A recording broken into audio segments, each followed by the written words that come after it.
Hi everybody, welcome back to more of the amazing interviews with amazing people that we've been doing for our Independent Thinking Online Children's Book Festival, brought to you in partnership with Sue Atkins, who we spoke to earlier, and her bookshop, her book club. We also have a bookshop, the Roving Bookshop. They've got a whole website dedicated to this festival, where you can get the books, and some of them you can get them signed, dedicated, and all of that sort of stuff. All the website links will be on the webpage, and we'll perhaps put it up under here as well. It's been such a privilege. I've been recording various interviews over the course of the week, and then these live sessions this weekend. It's been such a privilege to have an insight into so many wonderful writers and just wonderful people with their wonderful books. And it's books for children, books about children, books for parents, books about parents. All with relevance for teachers and for schools and for anybody working with children as well. And it's opened my eyes to so many things. And also there are certain books that are close to my heart because of my own challenges as a parent, bringing children up with various issues. And this is one of the various issues that has vexed me over the last, where are we now, Olivia? How old are you? 25 years? Which is why this book sort of meant a lot to me, and I love it. And I'm really pleased to be talking about this book, Mission Dyslexia, to well, at least two of the people whose names on the cover, which is Julie McNeil and Paul McNeill, who are here now. So thank you for joining us. Thank you for writing that book. I've already sent pictures of that to my daughter in Australia, and she's going, yeah, that's me. I'm like that. So we'll unpick that a little bit later. But welcome, and just tell us a little bit about who you are, what you do, what you've been doing, and what led you to writing that book. Yeah, well, I'll let Paul maybe talk about the story of the book, but I'm Julie McNeil, and I am the wife of a dyslexic person, and I have two dyslexic children at home. So really for me, when I was going through that process of the children, well, my eldest being assessed for dyslexia, I was really looking for a resource that would help me kind of unlock it for, really unlock these kind of conversations with him. And I couldn't find the thing that I needed at that point in time. I really wanted to educate myself about the way that his brain worked and how he learned, and try and bring out his strengths. And there really wasn't the resource that I was looking for. So they say, if you can't find it, you should write it. So that's kind of what we decided to do. But Paul, maybe tell you a bit more the background of the story. Yeah, Ian, probably just capitalising on a little bit of that intro from yourself there, which is probably there. I went to school in the 70s, and it was horrendous. I cried every day at school. My mum cried every day. Nobody knew what was wrong with me. I was just told I was a problem child. You amount to nothing. All of that, and it's horrible, and that should never happen to children. So kind of growing up and just kind of then finding out you were dyslexic, and there is something there that if you're supported correctly, you'll go on and listening. And Julie's a fantastic writer and reads lots of books, and I love books, but I've got a difficulty, and that difficulty should not slow me down, should not slow any children down, should not slow any family down. So I kind of morphed my way through, eventually went back to university to get the right support, but through that, and a number of years ago decided, or was asked to be an ambassador for Dyslexia Scotland, which I'm an honour to be. But I would go into numerous schools, do workshops, work with people, and I would just find parents crying, and it just hurt me. I'd get back in the car and I'd bust out crying and going, this is horrendous. We're in the 2000s. We need to do better. So and then at the same time, Joey and I had two children, and our two children have went through difficulties. That's would be the best way I can describe it. There would be other words I would like to use, but difficulties would be the thing in terms of our education system. And we don't do enough for anybody who has a learning disability. We do not do enough. There is still massive stigma, still massive myths. So a number of years ago with Rossi, we decided to do a number of workshops where we passionately try and make a difference. And I was just moved by what we managed to achieve. And about 18 months ago now, maybe 2 years, we were asked, could we take this resource and try and make it into a book? And our massive thing to do with this, and Julie will describe it really well, was could we make a difference to families? Because we were finding that families found it so difficult to read with their children. And mums and dads were then going, I can't break down these barriers. I can't get a conversation going. And we knew if we could passionately do that, we can make a difference to families, to society, but also then try and challenge it. So that is the background of how we go. It's something that's really close to our hearts. We're very passionate about it.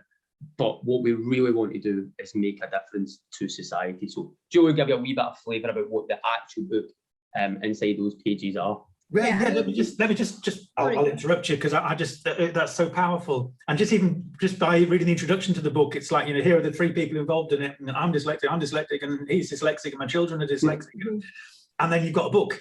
So right from the outset, it's saying it's just the way you are. You can overcome it. You can still write a book. You can do what you do. You talked about the workshops that you did, which sort of was the starting point for the book. Who were they with? What were they for? What did that entail? So the book is the hybrid of the workshops. So when we through Dyslexia Scotland and part with Scottish Government, we went into workshops to create which is called Mission Superhero. They're online. If you go on the Scottish Government page or addressing Dyslexia Scotland, you will find them.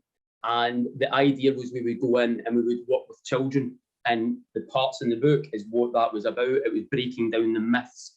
It was creating superheroes. But what it was embracing that power of dyslexia. So what we would go and say to children is, you can be anything you want to be. And when we put up people like Prince Harry, or we put up Jamie Oliver, and people go, they can't be dyslexic. Well, why can't they be? Oh, because they are famous and they're rich and they do really well. No, you are. If we help you and we provide that. So the workshops were all about making a difference and going into classes and working it through. So that was the idea, and there's a book there, if you can see that, the amazing people. Yeah. And then there's like a follow-up over there, I think. Yeah, well, Ross is in that book, the amazing one as well, the other person that read the book. He's in that book. There we go. So Rossi and I toured the country for about 2 years, delivering these workshops in a variety of schools. And what I'll say is that wasn't even part-time, it was part of voluntary work we just did with Dyslexia Scotland. And we did a parents workshop, and I think after a number of parents ones, I would say to Julie, we need to do something. We need to help parents out, because I'm still leaving with parents in tears, only giving them a little bit. So the whole concept then was, look, if we can give them something and actually give them a tangible thing in their hands that they can use with their children, we'll make a difference. And it might be a small difference, but sometimes that kind of small footprint going forward will just morph. And do you know something? I genuinely believe we've made some children feel better about themselves. And that's, in life, that's all you want to do. That's all absolutely. Yeah, no, it would. There's so much in the book that will improve children's lives and make them feel better about themselves. There's so much, let alone just one little thing. Yeah. Let's just go back to basics very quickly, because I have had arguments with people on Twitter over the years who are dismissive of actually dyslexia, and family members who are, well, she hasn't learned her spelling. Who are dismissive of the whole concept of it. So just briefly, sort of what is it and how does it appear? How does it happen? Well, I think the thing about, my own education in terms of dyslexia is that it's this spectrum. So that people think that dyslexia is, that you can't read, or that you have trouble writing, or, and really the education journey that I've been on, from having 3 very different dyslexic people in my household, and also I work in a high school with children with dyslexia every day, is that it's this continuum. So actually it can present itself in lots of different ways. Yes, commonly it's a difficulty with maybe reading, writing or spelling, but there can also be loads of other things that come with that. And we have a son who's fantastic at reading and writing, but he has a difficulty with how he processes information. Or can't sit still, like the guy next. Yes, absolutely. He certainly can't sit for longer than about 5 minutes at a time, and he can't follow more than 2 instructions at one time either. But whereas my daughter is fantastic, her processing speed is completely normal and usual, but she can't sound out words. She can't. Phonics is an absolute nightmare for her. So it's a continuum of things, really. But there's also, as we'll probably talk about in a little bit, there's these huge strengths that come with having a brain that thinks a wee bit differently from everybody else. So yeah, okay, all right, I like that. And the strengths, and that's what comes through very strongly right from the outset in the book. It's about the superpower. Dyslexia is the superpower. It can define you in a good way or a negative way, and it's down to you how you do that. My daughter wrote a piece which Nina Jackson used in her Sherbet Lemon's book about 10 reasons why I love being dyslexic. It took a while to get to that point, 10 reasons why my dyslexia is actually the best thing that's happened to me. Yeah. So my son certainly feels like that. Yeah, he does. absolutely. He's really a very, very proud dyslexic person. Yeah. He loves, but she's needed. I remember saying to teachers over the years, her education, primary more than secondary, where she could sort of disappear a little bit more, was the battle for her self-esteem. Yes, because of the dyslexia. So, absolutely. And I'm sure that's what you've seen as well, which sort of leads us into this then. So give us tell us what the setup of the book is and who these. Yeah, well, I mean, as I said, the important thing for us was we didn't want another book that just kind of described dyslexia, because it's very different for each child and each family. So my daughter was very, very specific about the fact it had to be colourful. She won't pick up any books that don't have colour or, are not appealing to look at. So right from the outset, we wanted these characters and colour to kind of jump off the page. And then what we did in conjunction with, so when Paul and Rossi were out in the workshops with children, they developed these brilliant characters which kind of bring out dyslexic strengths. And the first one is Creatia. So lots of dyslexic people are brilliantly creative. So she uses her creative powers to kind of overcome difficulties. And then we had Persisto, which is actually just Paul in the character, really. He's just like determined and just keeps going and, doesn't let anybody get him down. And then there's Wilforce, who's my favourite, who is the kind of voice that tells you, well, listen, you've done that before, you'll be able to do it again. It kind of helps with the self-esteem things that you were just talking about there, which actually is the biggest thing, I think, for dyslexic children in the school system. It's making sure they can get through the school system with their self-esteem intact, I think, a lot of the time. So the book is centered around these three characters. And then we look at things like time, words, all the different things that might be challenging for children. And we look at using the strengths that these characters have, because these are the strengths that our children will have if they're dyslexic. And then throughout the book, Rossi, who's a fantastic illustrator, has developed these little kind of cartoon strips and comic strips to describe scenarios for children, and then they can develop their own kind of superheroes as a result of that. So it's like, okay, this is a challenge that you might face. What is it about you that makes you special? And how can you use those strengths to overcome that challenge? So the book is centered around those strengths, really, that dyslexic children have and that we all have, do you know what I mean, in our lives. So.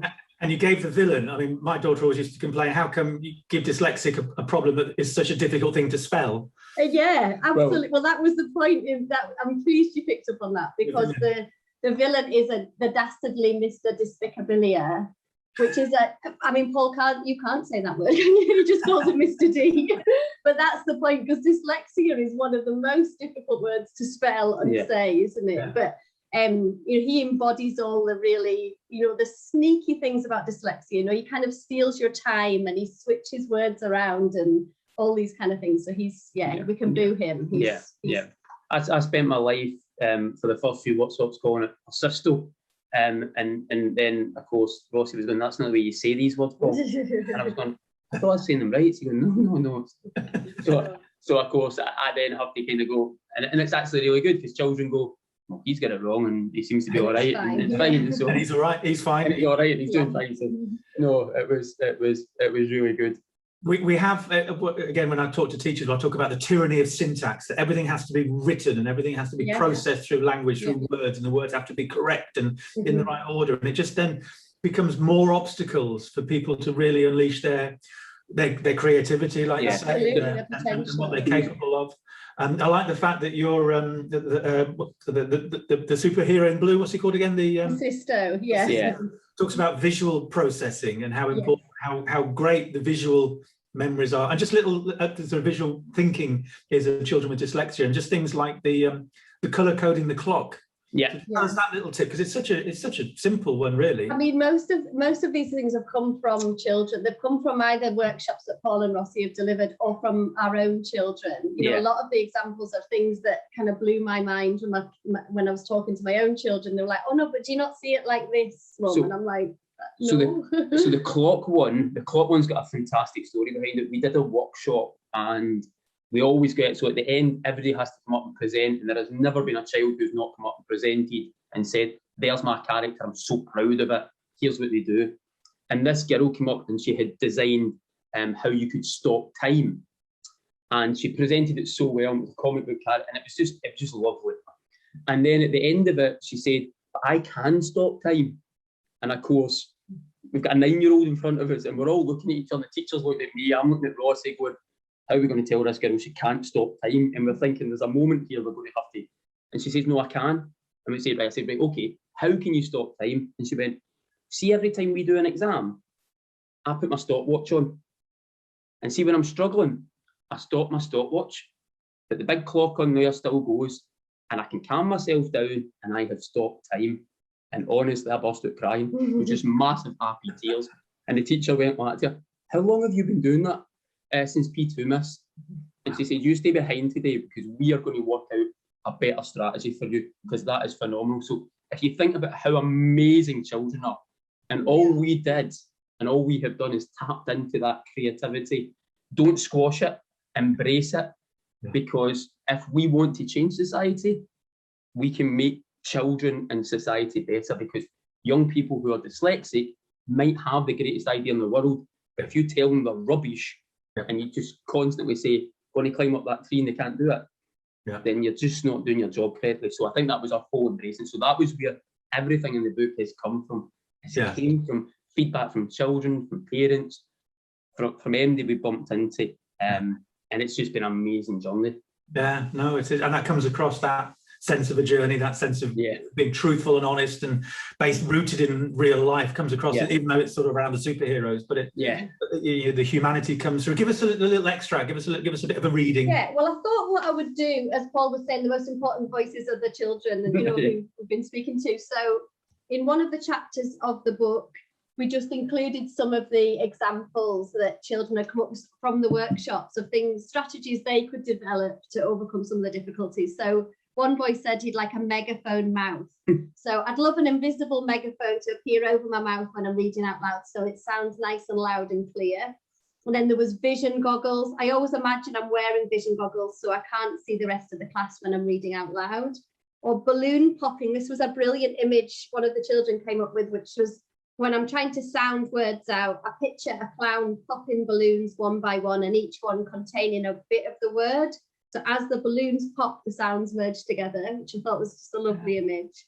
And then we had someone wanted a kind of a glue stick they could screw off of their arms. They could stick the words to the page to stop them moving about. And, you know, there's hundreds. I mean, I could keep going, but I know that you're kind of don't have time for me to do that. But you know, that's the real inspiration, isn't it? As Paul was saying, it's like often it's the children that have their own solutions, and it really, if we listen to them and try and work with them, you know, then we can overcome any difficulties that they might have. And it's just listening to them, which is in itself empowering. And the book is full of this idea about empowering the young child with dyslexia, or the child with dyslexia, that it's okay. Not only is it okay, you've actually got all this other stuff to offer as well. So it is the book that I wished I'd been able to share with my daughter growing up, as we battled with pahonics. I mean, although she's got a sister called Phoebe, so that's difficult, isn't it? It's one of those things I think so many people have fed back to us to say, I just wish I had this when I was at school, but I've now got it. And we got one. I got a lovely message from a parent one time on LinkedIn, and he said, what do I do with this book? Do I sit down and use it? I said, yeah, sit down. And he said, about a week later, he said, it's the first time I've had open conversations about it. I'm starting to understand. And he says, I'm doodling away at night. I'm drawing on bits of paper with him. And it was just this lovely dad and son relationship that had obviously broken down, because reading is so difficult, but if you doodle away and you get that, you build up a bit of confidence, you start to do that. And it was just lovely to hear, do you know what I mean, that you can make a difference. And then what do? You open up what Julie always says, this magical world of books. If you can, you mentioned at the start, it's not about not being able to read, it's about having the confidence. And if we can do that more, we enter into a world where children just go and say, I'm going to explore books now, I'm going to feel good about myself. And they go on a fantastic journey. And we just make, rather than blocking it down, so at 10 years of age, you go, I can't read. Well, you can, We just find ways of helping you. It might be you do a page, somebody does a chapter. Who cares? You'll get the book. It might take you a year, it might take them a week. Does it matter? No, you get the same end of the story. Yeah. But we embrace that and we embrace that change. So that is lovely to hear, because it's so much. And it's one say, my mum said, I wish I had that in 1979.